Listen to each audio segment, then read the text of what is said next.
Hey everybody, this is just a quick video to help you in case you have a Miele brand tumble dryer and you're getting an error F156. So what is this error and what can we do to get rid of it?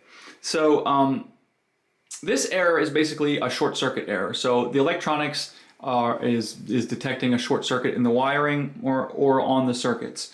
And this is happening downstream of the condenser at the temperature sensor. So you're probably going to need to call a technician to come out and service the machine to do this. It's unlikely you'll be able to deal with it yourself. However, one thing I would recommend that you do with these electronic faults is that when you get an electronic fault like this, before calling for support or anything like that, is to just do a hard restart on the machine. So a hard restart on the machine is very simple to do. You just turn it off. And then once it's off, you're going to disconnect it from power and leave it disconnected from power for a full minute. So that's either unplug it from the wall or turn it off at the circuit.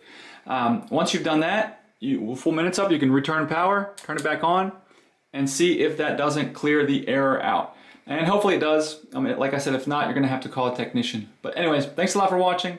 Have a great day.